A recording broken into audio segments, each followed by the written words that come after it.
Buen día. Ahí está. Bueno, a ver, estuvimos viendo temas, digamos, más troncales, más generales. Como siempre decimos, quizá esta parte es un poco más tediosa, pero la necesitamos para ir metiéndonos dentro del proceso y de todas las cuestiones que vamos a ir viendo a lo largo del cuatrimestre. En la clase anterior habrán visto, incluso tienen los audios, sobre, bueno, vimos las partes generales: acción, jurisdicción, pretensión, acción, jurisdicción, proceso. Vimos algunas distinciones entre acción, pretensión y demanda. También vimos la competencia, el juez, o sea, los sujetos procesales primarios, el juez y las partes.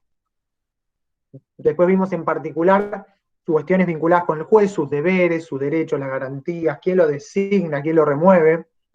Lo mismo las partes, la capacidad, primero, quién es parte, la capacidad para ser parte y la capacidad de ejercicio, la capacidad procesal o de ejercicio,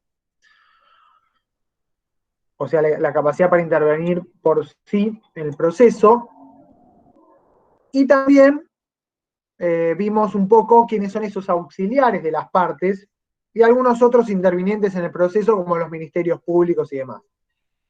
Con eso les pido siempre les pedimos, que nos traigan todas las dudas que tengan. Las clases estas son para evacuar dudas, ver algunos temas desde otro enfoque un poco más dinámico, más práctico, pero principalmente es complementar esos temas que vimos en los audios. ¿Tienen alguna duda hasta ahora? Sobre todo con las partes, la capacidad para ser parte, la representación. Yo tengo una duda, profesor, pero con lo que recién nombraste, la diferencia entre acción, pretensión y demanda, no lo recuerdo. Bien, muy bien. Recuerden que en la acción es ese derecho público, el derecho de peticionar ante las autoridades. Es decir, está directamente en la Constitución y le permite a todo individuo a recurrir en sentido impropio, acudir, digamos, a alguien, a la autoridad, a que le solucione determinada controversia, justamente por esto de que nuestra Constitución no permite la justicia por mano propia. Ese alguien, esa autoridad, es el Poder Judicial. Es un órgano judicial que va a poseer la jurisdicción, que es ese poder de ver justamente de resolver esos conflictos que se le someten. Y eso lo hace a través de un proceso judicial, que es el que vamos a ir viendo en toda nuestra cursada. Ahora bien, ¿cómo se materializa el derecho a acción? Es decir, ese derecho es abstracto. ¿Cómo yo lo hago valer en concreto? Bueno, a través de una demanda. Y la demanda es un acto procesal. Es decir, es el acto procesal por el cual yo doy inicio a un proceso. Ahora bien, y esto se relaciona con la noción de parte, la demanda va a contener la pretensión que tiene justamente quien quiere ejercer el derecho de acción. ¿Está? Entonces sería derecho de acción, la pretensión, que es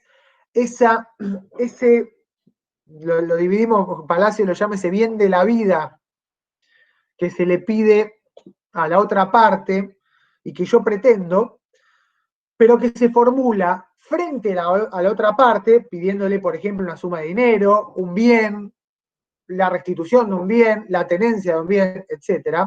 Y ante el juzgado o ante la jurisdicción, ante esa autoridad. Por eso es público. Y ese ante, por eso la pretensión tiene un objeto mediato y un objeto inmediato. Yo pretendo contra el demandado una suma de dinero y ante el juez que me dicte la sentencia. Entonces, juez condene al demandado. Juez, objeto inmediato, condénelo, objeto mediato. Esto es una cuestión así para entenderlo de algún modo. Va a tener bastante importancia en un tema que vamos a ver, que es el de medidas cautelares, pero por ahora nos alcanza con que sepan eso. ¿Y dónde se materializa esa pretensión u otras? En una demanda, en el acto procesal de inicio, que es la demanda.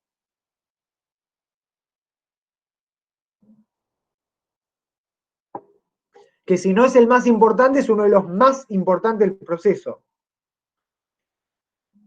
Ahí va a estar todo casi. Entonces, fíjense que hay mucha diferencia entre una noción y otra.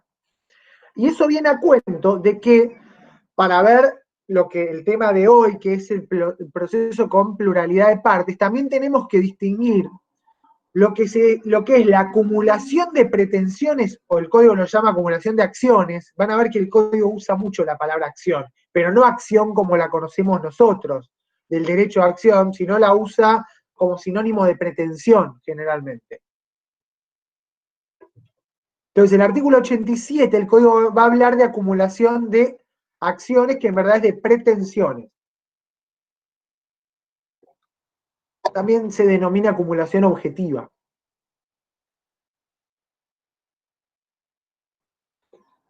Y, por el otro lado, está la acumulación, perdón, hay autores que llaman acumulación subjetiva, para mí es la pluralidad de personas en calidad de partes, que es el litis consorcio, artículos 88 y 89.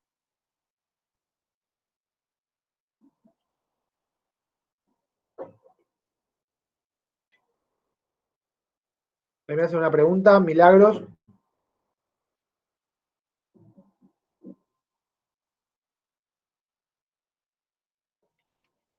Ahí voy, Milagros, ahí voy. Está bien. Ahí te contesto, Milagros. Los artículos son acumulación de pretensiones 87, proceso con pluralidad de partes 88 y 89.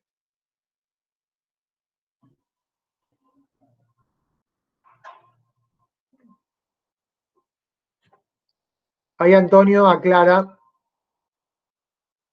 el caminito que hacemos, la explicación sobre el derecho de acción, la demanda y la pretensión. Bueno, ¿qué ocurre con la acumulación de pretensiones? Bueno, que una demanda, es decir, un proceso, puede contener varias pretensiones. Por ejemplo, yo puedo pedir la nulidad y a su vez pedir daños y perjuicios producto de esa nulidad. Entonces pido que se anule un acto por un lado y por el otro lado que se condene al demandado a abonarme los daños y perjuicios que me ocasionó por ese acto nulo. Ahí vemos que hay dos pretensiones.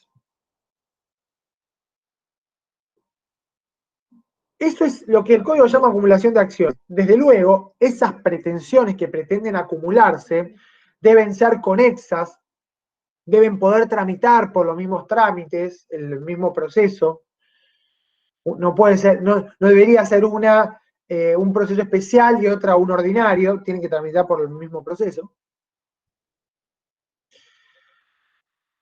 Y no ser contradictorias entre sí, desde luego. Bien, esto no se confunde con el proceso con pluralidad de partes. ¿Por qué? Porque sea que haya uno o varias pretensiones, en un proceso pueden haber más de una persona en calidad de actor y más de una persona en calidad de demandada, de parte demandada. ¿Qué es lo que denominamos bajo la figura del litis consorcio?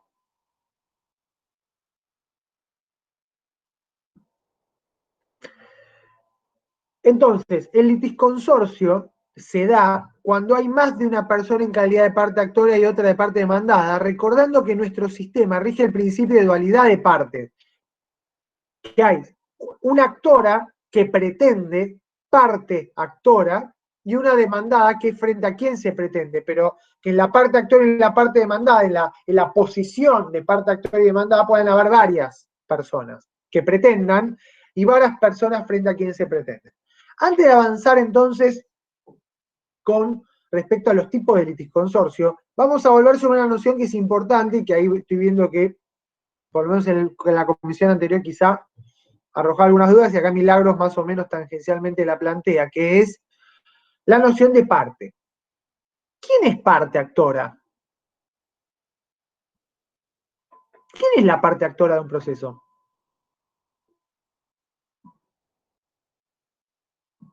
Quien realiza la acción, la demanda. A ver, otro que opine lo mismo o no que Gastón.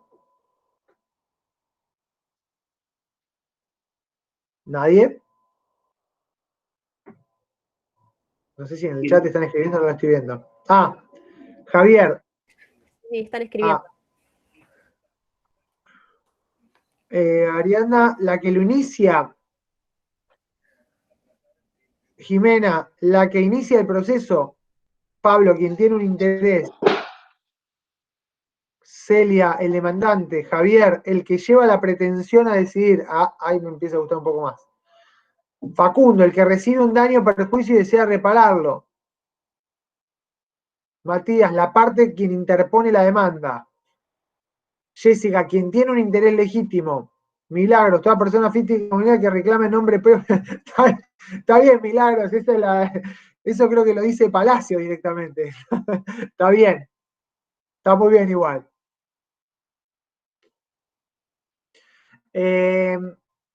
Bueno, vamos con algunas nociones que ahí veo que se confunden. La pregunta de Ariadna es la que lo inicia. Yo preguntaría, si yo voy a un juez y le pido que me venda un chicle, me voy al centro de cómputos con una demanda espectacular, le digo, juez, por favor, deme un chicle. ¿Asumo la calidad de parte actora?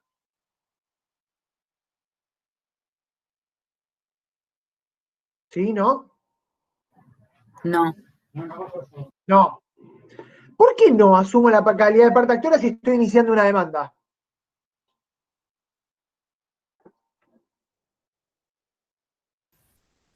No es un Y interés. es más, no le pide un chicle, le pide un Beldent Infinite. Concreto, concretito le pido. Es más, y se lo pido, ¿qué pasó? Alguien quería hablar ahí. Falta de otra parte a quien se lo pido. ¿Falta de otra parte o qué falta? No hay un No sé. interés legítimo sobre el cual reclamar. A ver, ¿alguien más? Que se abra el proceso. La ¿Qué lesión de un sería que se abre el derecho. proceso? Para, Lucas, no te escuché, ¿eh? La lesión de un derecho. Algo para Sí, reclamar. estoy lesionado, yo quería un Beldent. Y Antonio no me lo compró. Pero no hay una controversia jurídica por la cual reclamar. ¿No? Lean el artículo 1737 del Código Civil y Comercial. Pero no es de relevancia jurídica que vos quieras un chicle, me parece. Yo creo que sí. Para mí, a mí sí. Fíjense, el 1737 si exige relevancia jurídica para reclamar por un daño. Pero en tal caso no debería ser que le reclamaras al kiosquero que no te quiso vender y que el juez intervenga. Ahí me encanta, ahí me gusta mucho más. Bueno, ¿qué es lo que yo no tengo? No tengo una pretensión ahí. Yo quiero un chicle y voy al juez y le pido un chicle. Falta una pretensión. Eso es lo que da la calidad de parte. Una pretensión que tiene que tener. Está bien, estaba muy bien igual lo que decías, Ariadna, de la relevancia jurídica, no por la magnitud, sino porque haya un conflicto jurídico del cual explicaba Antonio en las clases anteriores. Tiene que haber un conflicto con relevancia jurídica, es decir, que al derecho le interese resolver. Las cuestiones que yo tengo con mis deseos de comer chicle a nadie le interesa. Entonces yo digo, quiero chicle. Y el juez me dice, bueno, cómprelo, decía el juez. Pero lo concreto en lo procesal es que alguien tiene que tener una pretensión con un sujeto, un objeto y una causa determinada. Y ahí lo que decía María del Carmen, y alguien lo dijo ahí al pasar, contra alguien. Yo tengo que pretender, tener una pretensión contra alguien. ¿Puede ser un chicle? Sí, puede ser un chicle. Después me dirán si tengo o no derecho, lo que fuere. Pero el tema es que no tenía una pretensión. Si yo voy al juez y le pido un chicle, no tengo una pretensión. Entonces, ¿quién es parte actora? Quien tiene una pretensión. ¿Y quién es parte demandada? ¿Contra quién reclamo esa pretensión? En este caso, Antonio. Antonio, le pido un chicle.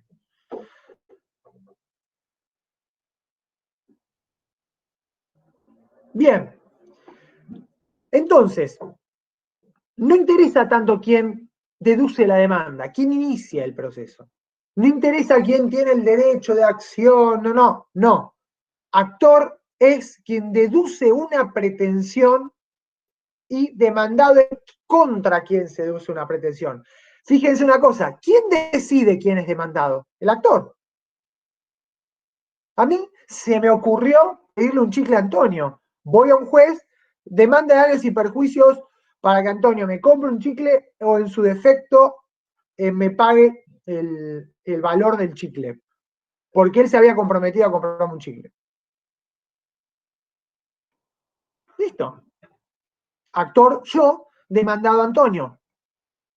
Si yo le reclamara a Estefanía, Antonio y a Candelaria esto del chicle, porque ellos en la reunión que tuvimos anterior me dijeron, Martín, te prometemos irrevocablemente que te vamos a comprar un chicle, y no me lo compran, voy al juez y les reclamo, voy ante el juez y reclamo mediante una demanda, que es el escrito, una pretensión. ¿Cuál es la pretensión? Que me compren un chicle o me paguen el equivalente.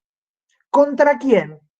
Contra Estefanía, contra Antonio y contra Candelaria. ¿Y ahí qué tengo? Si tengo una pretensión contra varios demandados. Pluralidad de Consorcio. Claro, tengo un litisconsorcio, pluralidad de partes, Ariana, que sería, el término propio sería litisconsorcio. ¿De qué tipo? Pasivo. Pasivo. Pasivo, exactamente. Muy bien. Ahí ya sí tengo una pretensión y puedo definir quién es parte. ¿Qué tiene que tener alguien para ser parte irremediablemente?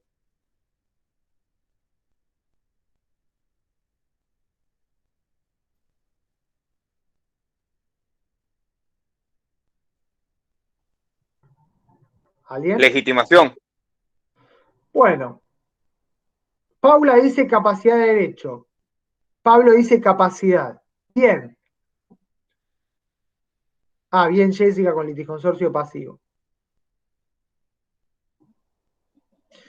Bueno, acá viene la segunda diferencia. Ahí está, capacidad procesal, dicen, y capacidad de derecho. Bueno, la parte tiene que tener capacidad. ¿Legitimación tiene que tener para ser parte? No. Para ser parte solo tiene que tener capacidad y pretender algo contra otra persona, tener una pretensión. ¿Qué ocurre con la legitimación? La legitimación va a ser el cotejo que hay que hacer entre quien reclama o frente a quien se reclama y la titularidad de la relación jurídica sustancial. Esa es la legitimación para obrar. La legitimación también ad causam, que se le dice en latín. No se confunde con la calidad para ser parte ni con la capacidad. Hay partes que no están legitimadas y por lo tanto el juez resolverá que esa parte no está legitimada. Pero para resolver que no está legitimada, ¿qué tiene que ser primero? Parte. Entonces, como vemos, la legitimación se vincula con la titularidad de la relación jurídica sustancial. Y la evaluación de la legitimación la efectúa el juez justamente comparando quién es la parte y quién es el titular de la relación jurídica sustancial. Pero para eso tiene que haber una parte.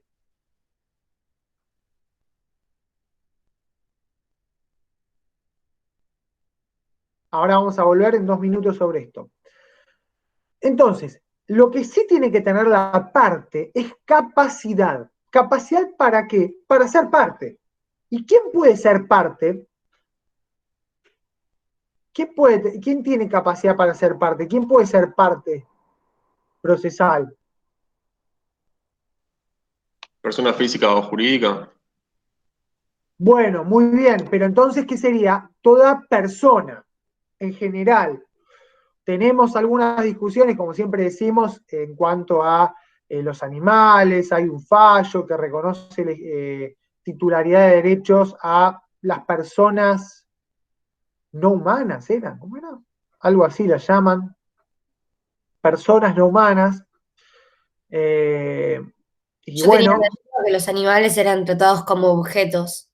es que nuestro derecho los trata como objetos, pero digamos, el avance de la ciencia en este sentido ha hecho que, por ejemplo, en un fallo de casación se le haya asignado titularidad de derechos a un animal.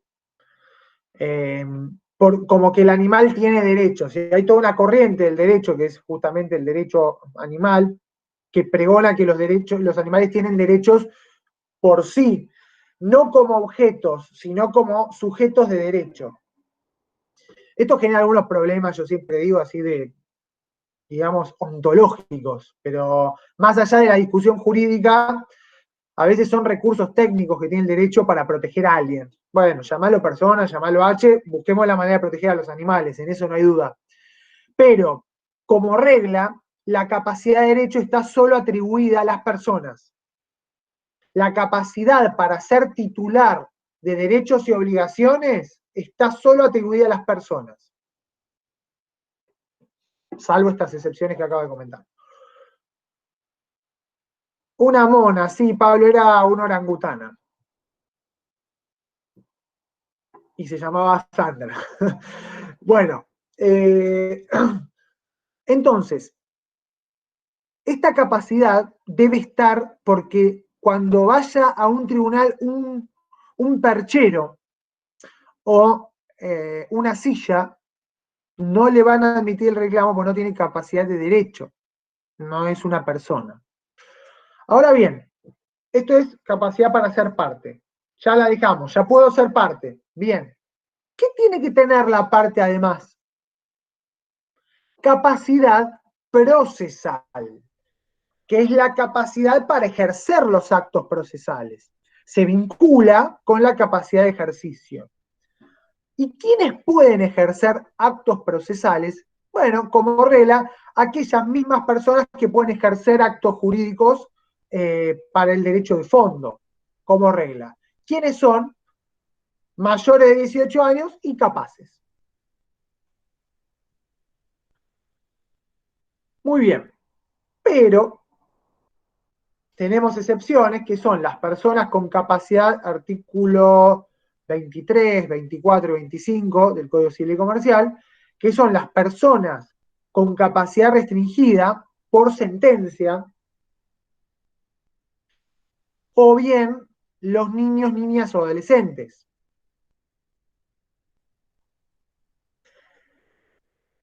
Ellos pueden ejercer, tienen plena capacidad de derecho, pero solo pueden ejercer sus derechos a través de sus representantes.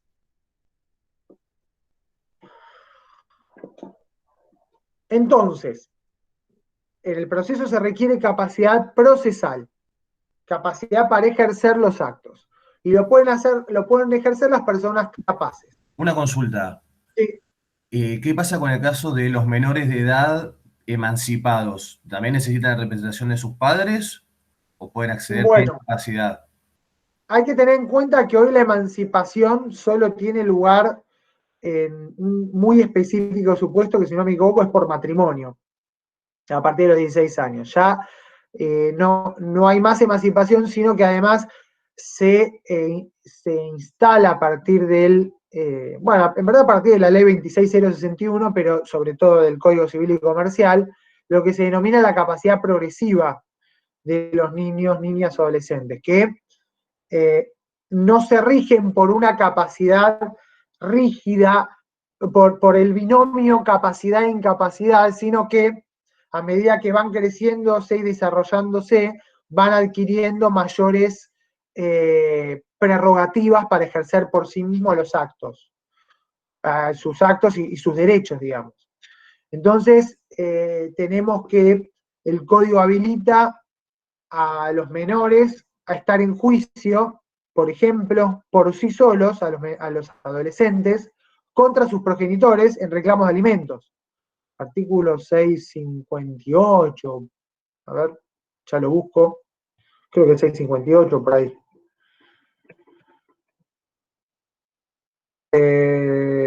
No, perdón. 660, a ver. 679. 679. Incluso el 678, si no me equivoco, tiene el 677, también le permitiría al hijo adolescente participar en el proceso juntamente con sus progenitores en reclamos contra terceros. O sea, fíjense que esto era impensado cuando nosotros decíamos que el menor era incapaz y los mayores eran capaces. Hoy en día hay una progresividad en la capacidad de los niños, niñas o adolescentes que hace que si cuentan con edad y grado de madurez suficiente o el código expresamente los habilita, puedan ejercer por sí determinados actos. En esos casos van a tener capacidad procesal, ¿entienden? Si el código los autoriza, van a tener capacidad procesal. O si cuenta con edad y grado de madurez suficiente. Lo mismo ocurre con las personas a quienes se les restringe la capacidad. Ya tampoco rige acá el binomio capacidad-incapacidad, sino que ya incluso, esto ya a partir de la 17.711, con el 52 bis, luego con la ley de salud mental y más cerquita con el Código Civil y Comercial, se instaura también un principio de capacidad de las personas. Por lo tanto, el juez, a través de un proceso de determinación de la capacidad, va a ser quien le restrinja determinados actos que deben estar expresamente consignados en una sentencia. Todo lo que el juez no restringe, la persona tiene plena capacidad para ejercer. Entonces, una vez que chequeamos esto, sabemos si tenemos a una persona que cuenta o no con capacidad procesal para ser parte y poder formular una pretensión por sí. Ahora bien, si no lo puede hacer, lo debe hacer ¿por quién? Por medio de sus representantes.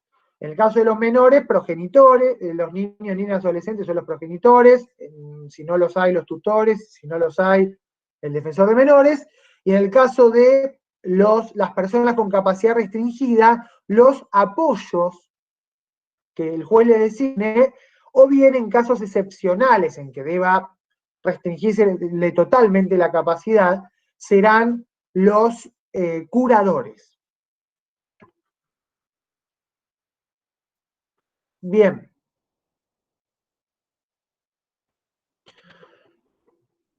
Establecido esto, también sabemos que las partes, entonces, deben contar, y ahí voy a responderle a quién era María, Milagros, ¿no? Milagros, sí. Deben contar con patrocinio letrado para intervenir en un proceso. Los procesos judiciales son herramientas que establece nuestro ordenamiento jurídico y deben ser, digamos, ejercidas por gente que las conozca. Debe contar con patrocinio letrado. Los abogados somos los que lo conocemos, suponemos, ¿no? Más o menos deberíamos conocerlo. Bueno, y los jueces, en general. Entonces, el artículo 56 exige el patrocinio letrado. El artículo 56 es raro, Porque dice de toda presentación en la que se controviertan derechos, como regla, todas las presentaciones en juicio deben contar con patrocinio letrado. Y acá también quiero distinguir con lo que plantea Milagros, en cuanto a que las partes, sea del modo en que se ejerzan sus derechos en el proceso, deben contar con patrocinio letrado. Pero ¿qué ocurre? Las partes pueden actuar por sí, si tienen capacidad procesal lo pueden hacer por sí, o pueden actuar por medio de representantes. Si no tienen capacidad procesal, los llamaremos representantes necesarios. Si la tienen y no tienen ganas de estar en el pleito, los llamaremos voluntarios, que son básicamente los apoderados. O los mandatarios que ejercen a través de un poder. Los llamamos los apoderados. En tribunales se llama apoderado. Bien. Entonces, si los representantes voluntarios o necesarios no son abogados, sí o sí deben contar con el patrocinio de un letrado. Los progenitores pueden no ser abogados, el curador puede no ser abogado. En ese caso, quien actúe en ese proceso debe contar con el patrocinio de un letrado. En el caso de que la persona decida, porque así lo desea, otorgar un poder, el representante necesario puede otorgar un poder, tranquilamente. El curador puede otorgar un poder. El presidente de una sociedad anónima, vean que las personas jurídicas no pueden firmar, tienen que tener a alguna persona física que ejerza los derechos por ella. Bueno, el representante, quien ejerce los derechos de las sociedades anónimas, por ejemplo, es el presidente del directorio, es el representante legal. Quien ejerce los derechos por la SRL es el socio gerente, es el representante legal. El presidente de una fundación, de una asociación. Bien. Entonces, en estos casos, bueno, ya dije, si no son abogados deben contar con patrocinio letrado. Pero puede ser que decidan otorgar un poder o un mandato a alguien. La regla, por la ley 10.966 o 96. 10.996 o 66. Bueno, ahora. ¿Cómo, Antonio? 96. 66. Ah, 66. Bueno, 10.966. Está bien. El artículo primero solo permite otorgar poder judicial, o sea, solo permite actuar en juicio a apoderados abogados. El apoderado debe ser abogado. Es decir, el representante voluntario debe ser abogado para actuar en juicio. Plantea algunas excepciones esa ley, por ejemplo, cuando se dé alguna relación de parentesco. Es decir, yo puedo otorgar un poder a algún pariente, no importa qué grado, pero básicamente son los progenitores, los hijos, hermanos. Puedo otorgar un poder a un pariente. En ese caso es una excepción. Pero si el apoderado va a ser un pariente y no es abogado, debe contar con el patrocinio de un letrado. ¿Está? Ahora lo vamos a mostrar con Candelaria en un ejemplo concreto del expediente. Creo, Milagros, que ahí fui respondiendo todos los puntos. Entonces, resumiendo, recapitulando, parte es quien pretende, actora. Frente a quien se pretende, demandado. Si hay más de una persona en calidad de parte actora, litisconsorcio, activo. Demandada, pasivo. Si hay pluralidad de partes, y después voy a explicar algunas cosas del litisconsorcio, tanto actora demandada, litisconsorcio mixto. Las partes deben contar con capacidad para ser parte, que se vincula con la capacidad de derecho, y capacidad para procesal, que la vinculamos con la capacidad de ejercicio, es decir, la capacidad de poder ejercer los actos procesales. Para quienes carezcan de esa capacidad deben contar con un representante legal. Luego tenemos aquellas personas que no pueden ejercer por sí por una cuestión lógica, como las personas jurídicas, y ahí hablamos de representación necesaria.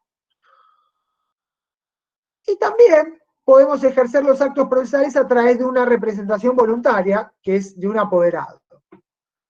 En todos los casos debo contar con patrocinio letrado para ejercer esos actos procesales.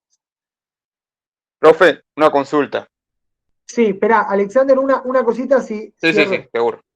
Y en todos los casos que alguien actúe por un derecho que no es propio, es decir, cuando la persona no actúe por sí, es decir, Martín Seltzer reclama contra Paulina. Entonces, Martín Seltzer, por su propio derecho con el patrocinio de Josefina, reclama algo contra Paulina. ¿Quién es la parte actora? Martín Seltzer. Josefina es mi letrada patrocinante. Paulina es la parte demandada, quien a su vez contará con el patrocinio de María del Carmen. Muy bien, tenemos ya parte actora y demandada. Ahora, yo de pronto digo, no, mejor, la verdad, yo no quiero saber nada de ese juicio contra Paulina, porque además me cae mal. Entonces, le doy un poder a Josefina. Josefina será mi representante voluntaria y actuará en mi nombre en el juicio. Josefina es abogada, supongamos. Todavía no, pero va a ser abogada y yo le doy un poder a mi abogada. Muy bien. ¿Quién es la parte actora cuando yo le doy el poder a Josefina? Josefina va a firmar todos los escritos. La parte actora, Javier dice que es vos. Florencia, vos. Martín, porque ella tiene un poder. Distinto es el procurador. Dejemos al procurador, que ya casi es como una figura en extinción. Bien, soy yo la parte actora. Yo soy quien pretendo y eventualmente Josefina me representa en el proceso. Muy bien. Ahora, todo quien actúe por un derecho que no es propio debe acreditarlo con los instrumentos de que se trate. Progenitores con las partidas de nacimiento. Curadores o apoyos con la sentencia que restrinja la capacidad. El representante legal de una sociedad anónima con los estatutos y el acta de designación del directorio. Lo mismo de la SRL o los presidentes de una fundación con los estatutos y el acta. Siempre hay que acreditarlo. Eso es lo que se llama la personería.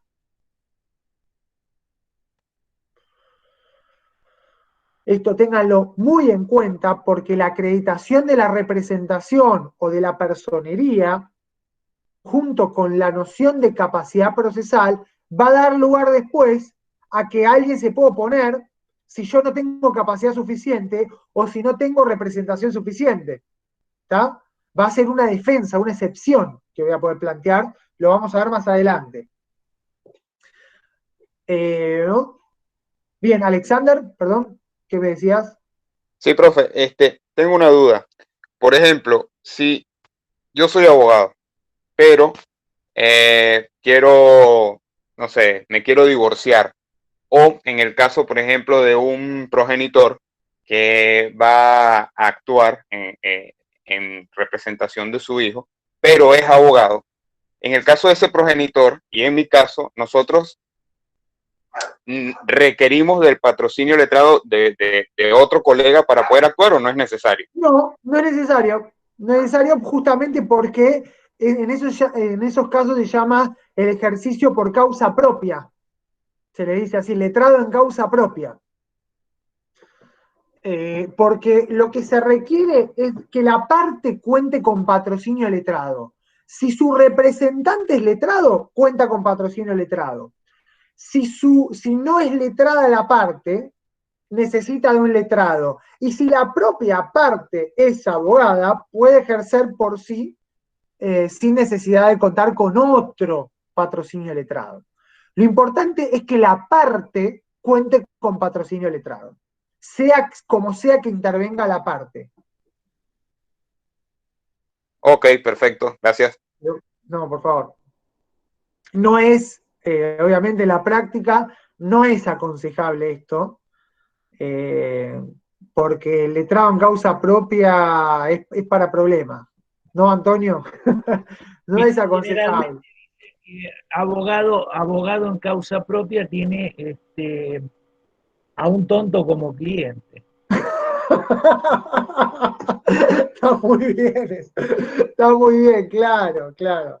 Sí, no, es difícil porque además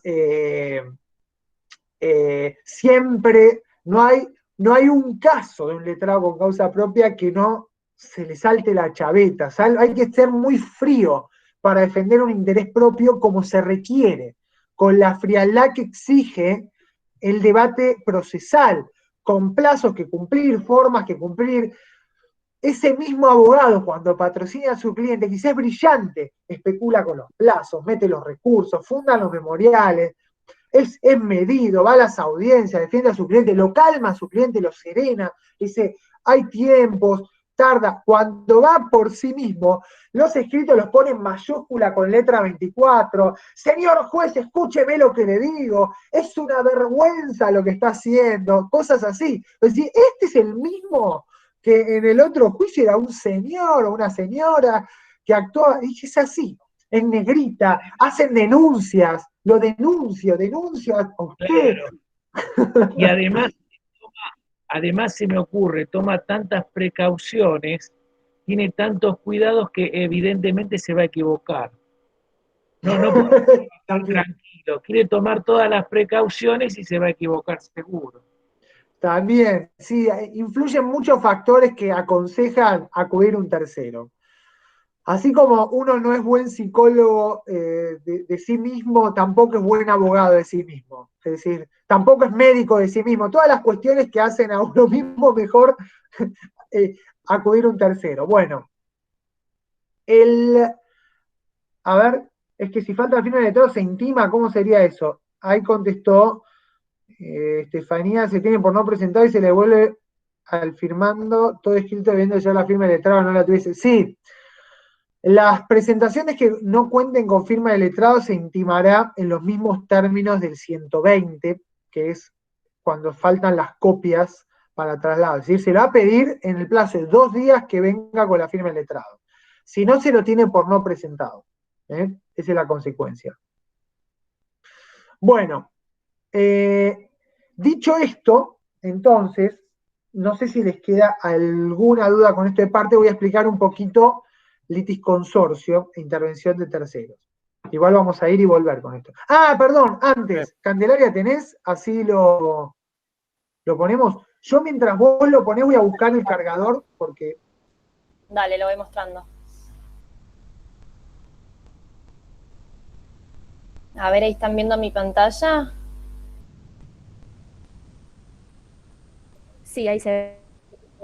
Sí, profe. Perfecto. Ahí estamos viendo el expediente que tienen cargado tanto en el blog como en el campus. Estamos viendo el escrito de demanda. Fíjense que acá se presenta quién sería la parte y cómo actúa.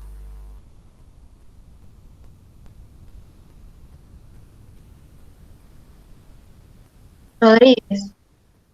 Exacto. Esperen que... Uy. Rodríguez y actúa por derecho propio. ¿Ven?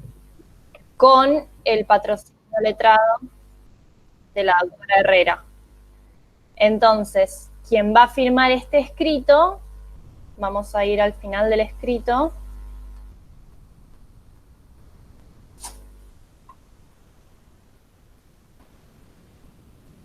Acá. Va a ser Rodríguez, acá ven la firma, con su letrada, Herrera.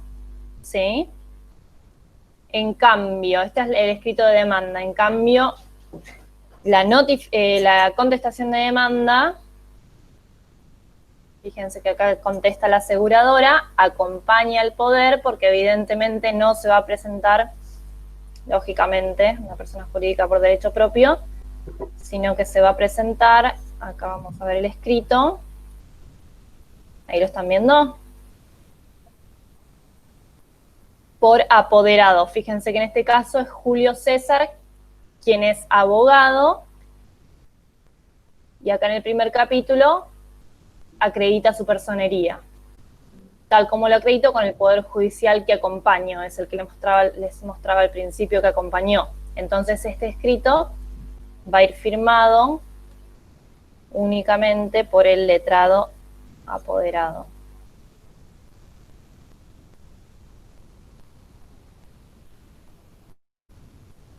Bueno, después búsquenlo, no se me está cargando el final del escrito, búsquenlo, van a ver que va a llevar únicamente, a ver acá está, la firma del abogado, que actúa como apoderado. Acá ven, la firma del abogado. ¿Está claro? ¿Alguna pregunta? Profe, yo no entendí por qué decía que actúa por su derecho propio y después con representación. No entendí eso. O sea, no entendí. Primero mostré un escrito de demanda, el actor se presentó por derecho propio con el patrocinio letrado de una abogada, y después el segundo escrito que mostré es la contestación de demanda. En este caso, si no era el expediente, era la contestación de demanda de la aseguradora. Era la otra parte actora, parte demandada. Eran dos escritos, cada uno de forma que cree conveniente. Claro, pero si no era por derecho propio, era por derecho, por ejemplo, de sus hijos, si fuese sido el caso, o de un incapaz, si fuese un tutor o un apoyo, debería decir así. ¿Cómo? ¿Quién habló, Gastón? Sí, claro, que dice por derecho propio porque es un derecho de él, pero si fuera un derecho de algún hijo o de si fuese un tutor, debería decir en derecho de tal, con la representación de tal abogado. Claro, siempre hay que indicar la parte porque hay que indicar la persona por quien se actúa. ¿Está? En los encabezamientos lo vamos a ir viendo esto, pero claramente eso hay que indicarlo y acreditarlo, si actúa por un derecho que no es propio. Artículo 46 y siguientes. Entonces, ahí me pregunta Walter, profe, yo tengo una duda respecto al procurador. No sé si lo vemos más adelante o no, pero no entiendo muy bien cuál sería la diferencia con el abogado apoderado. Yo, por el momento, les diría, hay letrado, patrocinante y apoderado. El procurador es un título intermedio, que no es abogado, y que puede ejercer determinados actos que básicamente son los actos que hacen al diligenciamiento de mero trámite en un expediente o peticiones de mero trámite en un expediente. Se estilaba mucho antes, donde quizá la carrera era más larga y muchos se recibían de procuradores y empezaban al menos a poder ejercer y firmar escritos y demás. Hoy en día ya no es común esto. Es un título intermedio que casi ni se pide, porque uno ya está tan cerca de terminar la carrera que la termina y es abogado y es abogado. Entonces el procurador es esto, pero la ley que rige al apoderado es esa vieja que rige a los procuradores, por eso la damos, la 10966. Bueno, entonces, ahora sí volvemos a lo que es el proceso con pluralidad de partes. Cuando hay más, dijimos, de una persona en calidad de parte actora o más de una persona en calidad de parte demandada, en verdad es IO, estamos en presencia de un litis consorcio. Un litis consorcio que es activo si es actor, si es en la parte actora, pasivo si es en la parte demandada o mixto si es en ambas partes. El litisconsorcio, artículos 88 y 89, para que los tengan, puede ser facultativo o necesario y cuasi necesario o impropio en boca de algunos autores. Es facultativo cuando ese litisconsorcio responde a la libre y espontánea voluntad de las partes. que deciden o bien reclamar, activo, juntas, o bien la parte actora decide reclamarles a todas juntas. Un ejemplo son las obligaciones simplemente mancomunadas. Vieron que las obligaciones de sujeto múltiple, no sé si vieron civil o obligaciones ya, lo tuvieron que haber visto, pueden tener pluralidad de partes. Y esas partes pueden ser pueden tener una obligación simplemente mancomunada o una obligación solidaria o concurrente. Entonces, en ese tipo de obligaciones simplemente mancomunadas, se entiende que hay tantas obligaciones como partes. Son independientes. Entonces, si alguien me debe 100 pesos, si el doctor Falduti me debe, perdón, Antonio Falduti y Tomás me deben 100 pesos, pero con una obligación simplemente mancomunada, en principio me deben 50 cada uno. Por esa deuda de 100 pesos simplemente mancomunada, yo puedo reclamarle solo a Tomás 50 pesos. Y a Antonio puedo reclamarle en otro proceso otros 50 pesos. Pero también le puedo reclamar en un mismo proceso. ¿Por qué? Porque el título es común y las causas son conexas. Entonces, razones de economía procesal, acuérdense el principio de economía procesal, aconseja tramitar todo ante el mismo proceso. ¿Y qué hago? Demando a Antonio y a Tomás, pero sabiendo que cada uno tiene obligaciones que son independientes y pueden oponer defensas propias. Respecto de Antonio, pude haber suspendido la prescripción. Respecto de Tomás, no. A Antonio le mandé la famosa interpelación, a Tomás no. La obligación contra Tomás está prescripta, contra Antonio no. ¿Está? Eso es facultativo.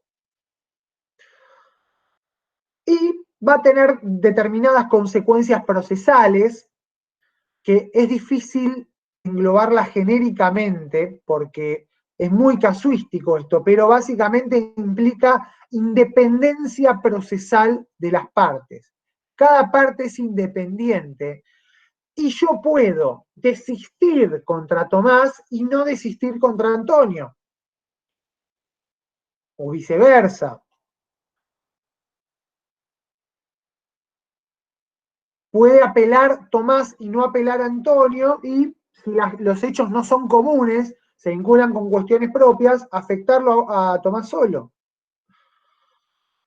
Y así con muchas cuestiones. Es muy casuístico y nosotros queremos simplemente que sepan esto en términos generales. Ahora bien, el que sí tiene importancia es el litisconsorcio necesario, porque ahí está impuesto el litisconsorcio. Es necesario porque la sentencia no puede dictarse útilmente, sino con relación a varias partes o contra varias partes. Es decir, contra todos los sujetos, sea porque lo diga la ley, por ejemplo, en el caso de la filiación extramatrimonial, debo demandar a los dos cónyuges, o sea porque lo impone la naturaleza de la relación jurídica. Yo no puedo pedir la nulidad de un acto jurídico demandando a solo una de las partes que participaron del acto. Es nulo para todos, y si es nulo para todos, todos pueden defenderse. Típico ejemplo de simulación. Cuando demando por simulación, debo demandar a los dos partícipes del acto simulado, si es la simulación que invoca un tercero. No puedo demandar a uno. Si yo estoy demandando porque Antonio le donó a Candelaria un inmueble y en verdad se lo vendió, y a mí me interesa declarar simulada esa donación, porque en verdad es al revés, perdón, es una compraventa y en verdad era una donación, yo tengo que demandarlos a los dos. Si no demando a los dos, esa sentencia útilmente no se va a poder dictar, y por eso está prevista lo que se llama la integración de la litis. Es decir, si no demando a los dos, debo integrar la litis con todos los codemandados o los coactores. Bien.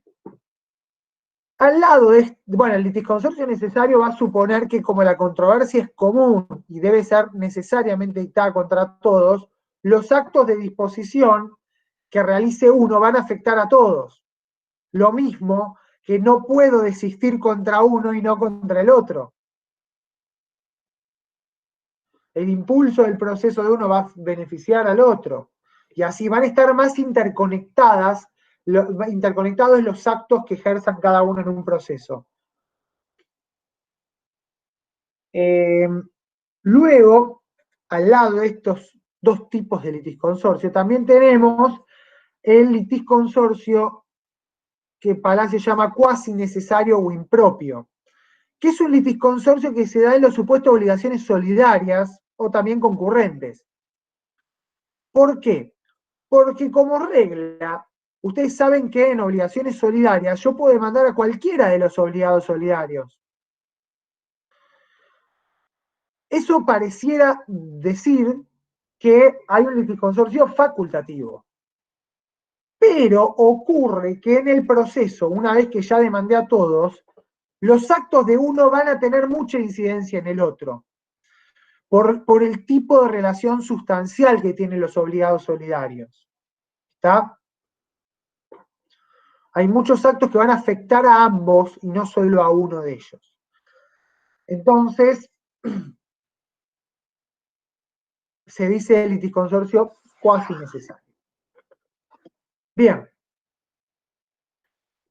El litisconsorcio puede ser originario, en el caso de que el litisconsorcio nazca en la demanda, sea porque demandan varios actores, o sea porque se demanda contra varios demandados, acuérdense. O puede surgir con posterioridad a esa etapa, sea porque el actor, o sea porque los demandados citan a alguien al proceso o porque interviene alguien en el proceso. Y esto es la intervención de terceros. La intervención de terceros da lugar a lo que se denomina el litisconsorcio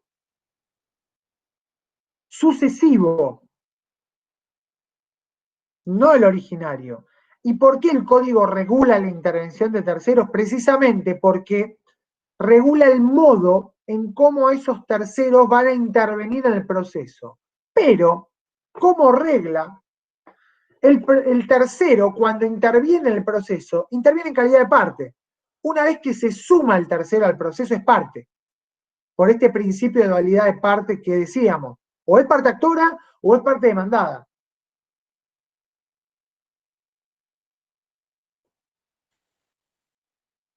Pero justamente el código regula el mecanismo en cómo interviene esa persona con posterioridad a la etapa originaria. Por eso se llama el proceso de intervención de terceros. ¿Cómo puede intervenir este tercero?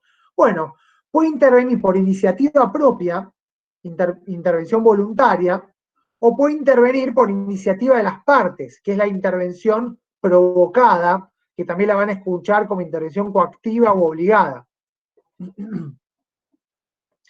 Pasa que no es coactiva o obligada porque en verdad no se lo va a obligar, no se lo va a coaccionar al tercero, quien puede no presentarse si quiere. El tema es que después la sentencia lo va a afectar igual. Se le dice provocada porque es pedida por las partes. En cambio, en la intervención voluntaria, el tercero decide intervenir. Vamos con el mismo ejemplo que puse antes, que para mí es bastante gráfico. No sé si tenés a mano, Candelaria, ahí el 1991, ¿era? En 1992. Lean el 1991 y 1992 del Código Civil y Comercial de la Nación.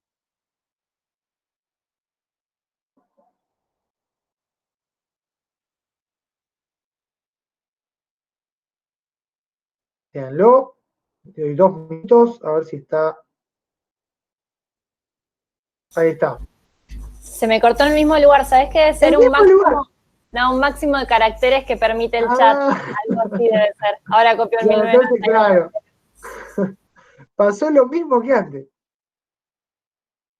Qué raro, pero si estaba.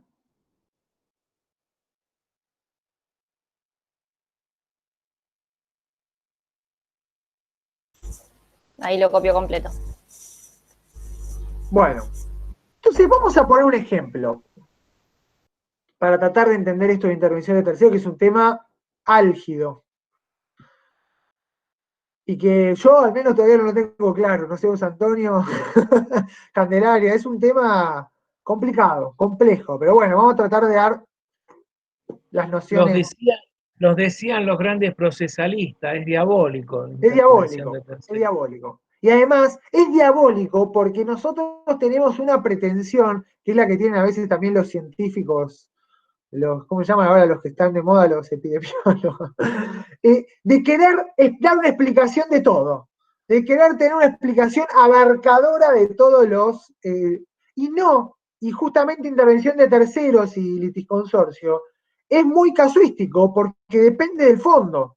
Entonces cada proceso que tenga una relación distinta va a tener un régimen particular. Es muy difícil armar un esquema que aplique a todos los supuestos. Pero bueno, vamos a tratar de aproximarnos con este ejemplo. Yo creo que es el más claro este. Fíjense lo siguiente.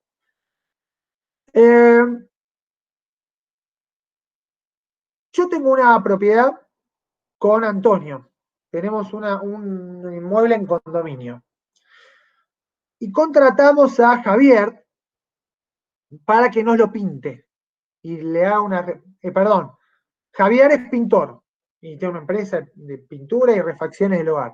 Le digo, mirá, yo lo llamo a Javier.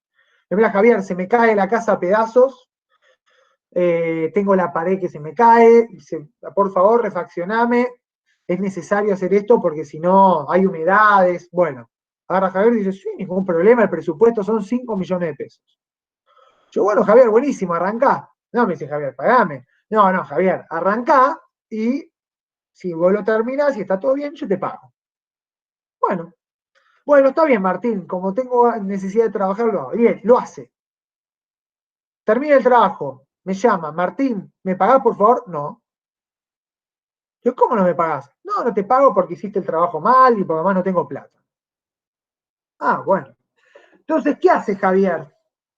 ¿Tiene que promover juicio o no? Porque a las trompadas ya sabemos que no me puede, o sí lo puede hacer, pero va a tener problemas penales. Entonces, sabemos que tiene que ir a reclamarlo a tribunales. Muy bien. ¿Contra quién puede reclamar Javier el cobro? Contra vos y contra Antonio. ¿Por qué contra los dos? Que son condóminos. Porque somos condóminos, dicen Ariel y Tomás, están convencidos de que somos Antonio y yo los demandados. Y miren lo tranquilo que está Antonio. O sea, Antonio no parece tener miedo de que alguien lo demande. ¿Por qué será?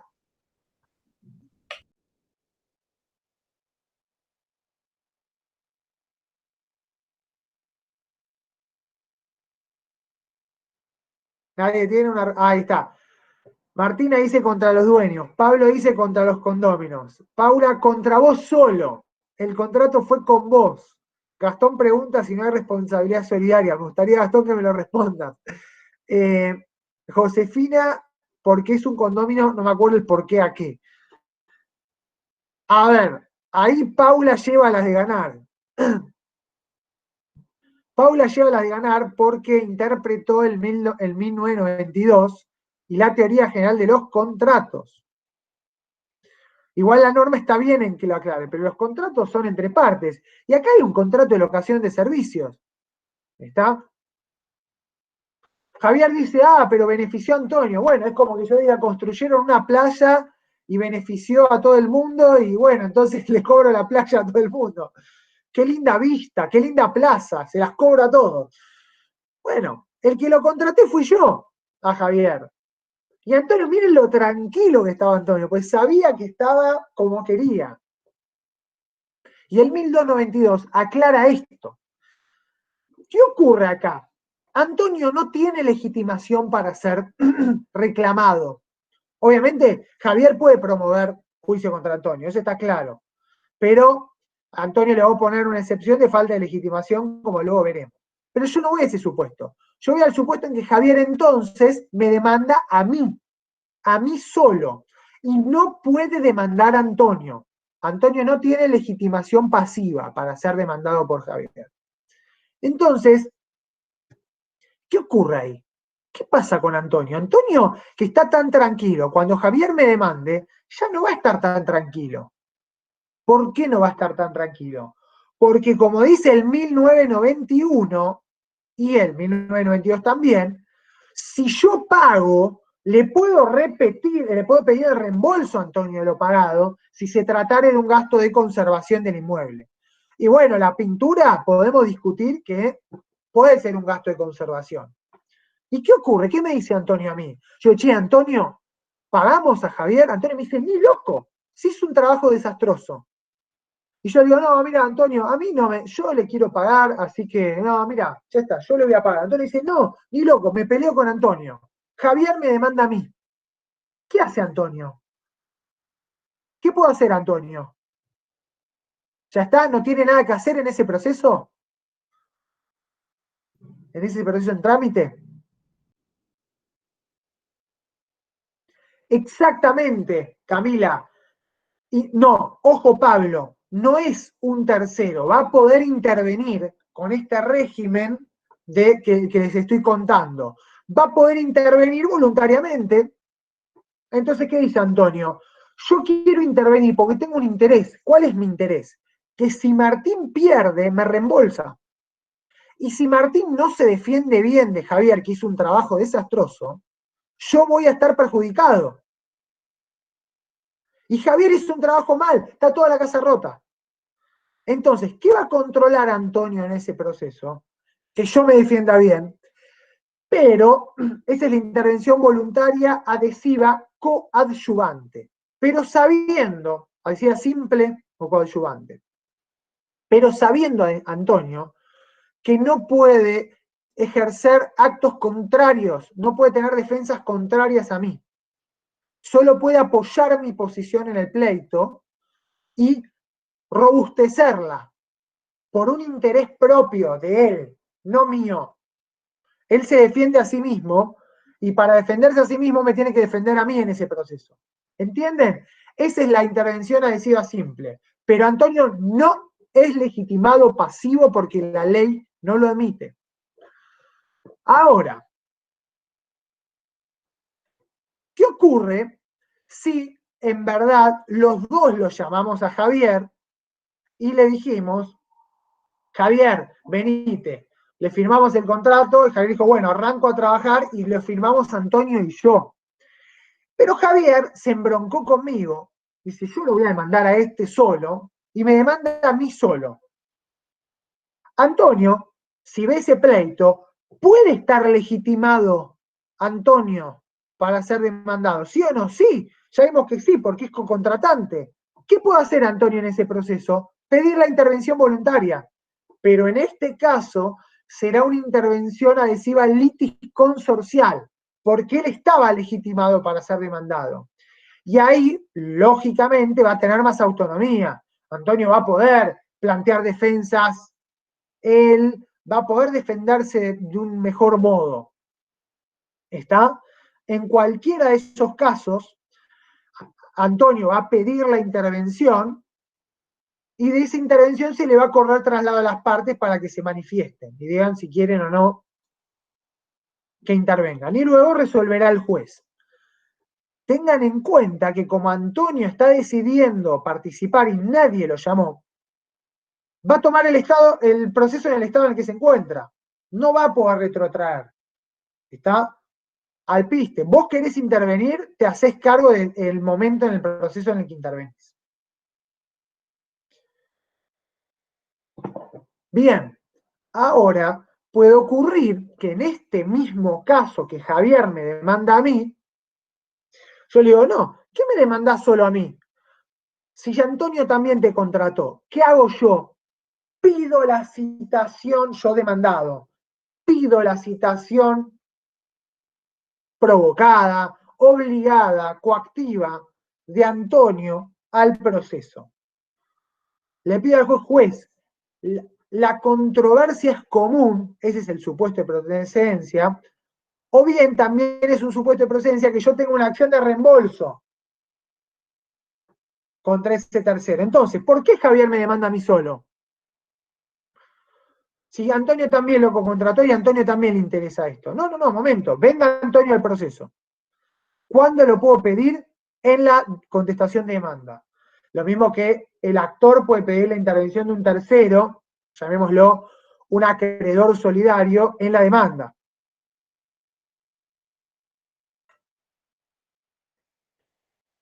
Puede demandar y pedirle a un acreedor solidario, che, vengan que estoy cobrando. Por más que sean solidarios, le puede pedir. Dice, es común, vengan y reclamemos todos, puede decir. Bueno, en ese caso, Antonio va a ser citado y ahí sí se va a frenar el proceso y Antonio va a tener la posibilidad de defenderse. Se va a suspender el proceso hasta que Antonio intervenga. Antonio puede decidir intervenir o puede no intervenir. Es como una carga, ¿se acuerdan las cargas? Bueno, es una carga. Si no interviene, ¿qué dice el código en el artículo 96? Para todos los terceros, que la sentencia lo alcanzará como a las partes. O sea que, si interviene voluntariamente o si se lo cita, la sentencia lo alcanza. E incluso, agrega el 96, puede ser ejecutada directamente contra él. No necesitan un nuevo proceso. Ese es el secreto, digamos, de la intervención de terceros. Ahí está la problemática. Que claro, hay que ver cómo interviene ese tercero porque la sentencia le va a ser oponible y no va a poder escudarse ya. Bien. Esto sería entonces el régimen de intervención de terceros. Voluntaria o provocada. Con los requisitos de cada una, la modalidad de cada una y qué efectos tiene. Bien, al menos por la clase de hoy sí, una distinción que igual ya la hice en la clase anterior, pero que tienen que tener en cuenta, es distinguir el supuesto del litis consorcio con el supuesto de las acciones colectivas o de clase. No es lo mismo. ¿Está? Las acciones colectivas son aquellas en las cuales quien demanda es una clase, sea porque demanda con respecto a un bien colectivo, o sea porque demanda con respecto a intereses que son individuales u homogéneos con personas de su misma clase. Por ejemplo, bien colectivo, ambiente. Quien demanda en protección del ambiente está demandando en un interés, si no difuso, al menos colectivo, es decir, está beneficiando una pluralidad de personas. Pero quien demanda es esa persona sola, sea una asociación, sea una persona, sea el defensor del pueblo. ¿Está? No hay litisconsorcio ahí. Hay una persona que demanda, pero en un interés colectivo. A veces se lo llama en representación de ese colectivo. No son términos que quizá sean propios a las acciones colectivas. Porque además son ajenas a nuestro sistema, las acciones colectivas, si bien ya tienen carta de ciudadanía. Además, el artículo 14 del Código Civil y Comercial reconoce ya los derechos colectivos. En cambio, también pueden haber acciones colectivas referentes a intereses individuales homogéneos. ¿Por qué?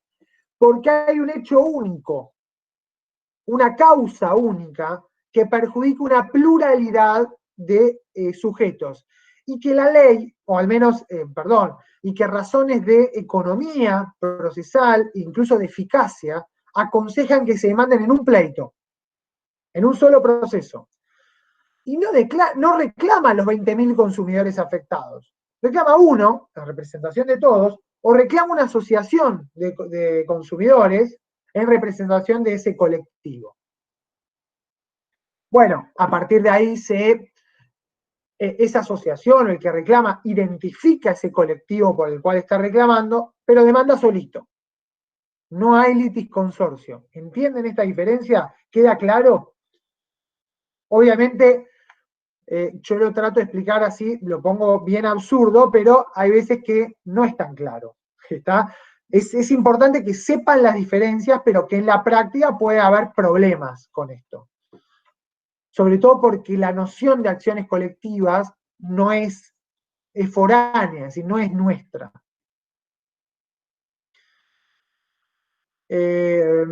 Bueno, no sé si tiene alguna duda con estos temas o los anteriores. No sé qué tema viene en la clase siguiente, pero como verán, nosotros vamos subiendo las grabaciones. ¿Cómo, Candelaria, perdón? Actos procesales. Ah, bueno, ya arrancamos con los actos procesales. Como siempre les decimos, con Antonio, Candelaria y ahora Estefanía, que se suma del club, van viendo que no es posible seguir esta materia si no tienen los temas un poco, se van a perder. Y la idea de estas clases es que maten a preguntas y es resolver las dudas. Se da siempre que con las dudas, nosotros, además de tener el reporte, de qué puede no estar claro, van surgiendo explicaciones que quizá no se dan cuando uno las proyecta en un audio o en una clase. ¿Está? Así que aprovechen. Sí, Alejo.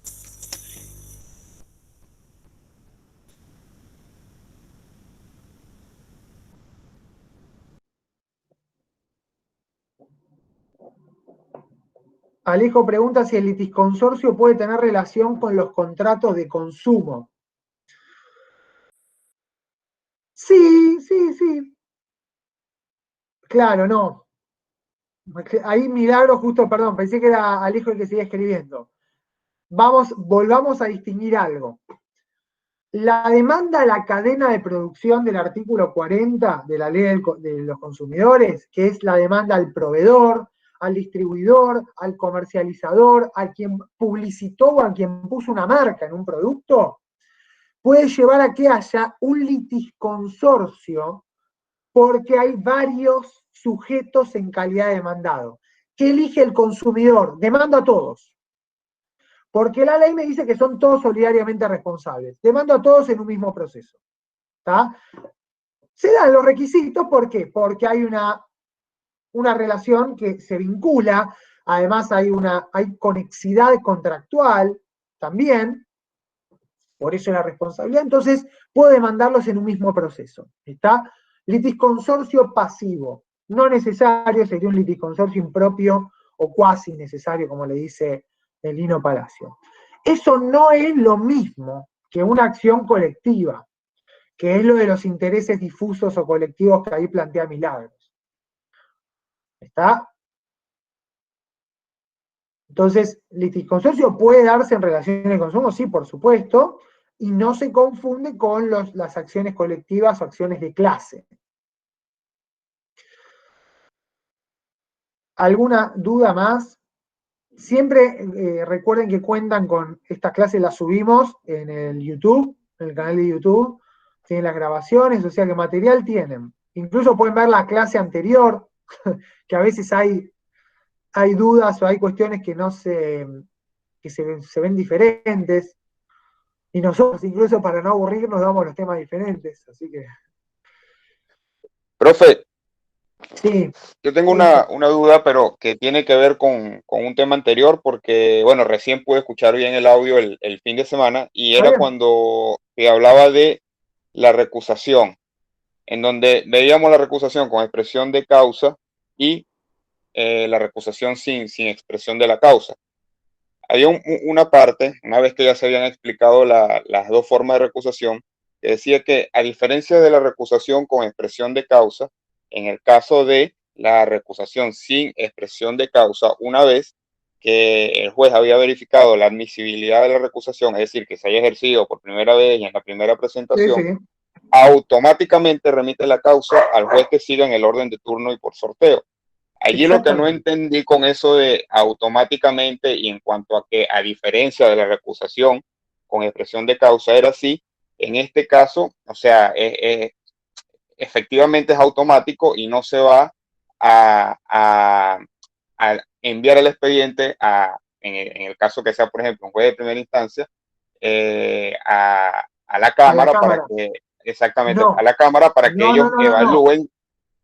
Esa es la diferencia esencial, porque justamente el código me habilita, aclaro, el proyecto de reforma del Código Procesal de la Provincia de Buenos Aires elimina la recusación sin expresión de causa, es un instituto polémico que permite recusar sin expresión de causas. Entonces, no hay nadie que tenga que decidir si se constata o no una causa. El juez se limita a verificar la admisibilidad de esa recusación, primera vez en el proceso, que sea uno de aquellos procesos en donde se puede recusar sin causa, no se permiten los desalojos, en los procesos especiales, y luego de eso, lo remite a sorteo a otro juez. Se acabó, no hay más debate, digamos, sobre eso. Lo que puede ocurrir es que el juez que recibe la causa entienda que no es admisible la recusación sin causa. En ese caso solo se remite a la Cámara. ¿Está? Pero en principio, la recusación sin causa procede automáticamente. Digo automáticamente por decirlo de ese modo, no requiere de una decisión que se pronuncie sobre la constatación de una causa. En cambio, la recusación sin causa, una vez que es planteada, el juez remite el expediente principal a otro juez. ¿Por qué? Para que siga tramitando en el interín. Pero va a tramitar esa recusación con causa por un incidente que se llama, que debe formar el juez. ¿Qué debe hacer el juez recusado? Elaborar un informe en el que diga si se constatan o no las causas. O sea, que se pronuncie sobre las causas que invoca la parte. Con ese informe lo remite a la Cámara. Perdón. Ese informe va a decir el juez si se constatan o no. Si el juez entiende que hay causa, listo, resuelve la recusación sin causa y lo manda al otro juez que había salido sorteado. ¿Está? Nuevamente, el juez que había salido sorteado podría oponerse a que esté constatada la causa, en cuyo caso resolverá la Cámara. Lo mismo puede hacer el juez si se excusa. Recuerden la excusación, que puede ser, además de por las causas del artículo 17, por razones de decoro y delicadeza. Graves. Circunstancias graves de decoro y delicadeza. Ahora bien, si el juez no considera que se constate una causa, que se da en la mayoría de los casos, ese juez va a elevar el incidente a la Cámara para que la Cámara decida si hay o no causa para recusar al juez. Bueno, si la hay, va a remitir el expediente a ese juez que había sido sorteado y en el que está tramitando el expediente en el interín. Si no la hay, es decir, si desestima la recusación, lo va a volver a remitir el expediente al juez que había sido recusado y va a volver ese expediente al juzgado. ¿Está? O sea que se le rechaza la recusación a la parte. Esas serían las diferencias entre los dos tipos de recusación. No sé si quedó claro, Alexander. Sí, listo, buenísimo, gracias, profe. No, por favor. ¿Hay alguna otra duda? Antonio, no sé si quedó algo, Candelaria. Estefanía, no quedó nada. Bueno, nos vemos el jueves entonces. Muy bien, hasta jueves. Chao. Saludos. Chao, profe. Chao, gracias.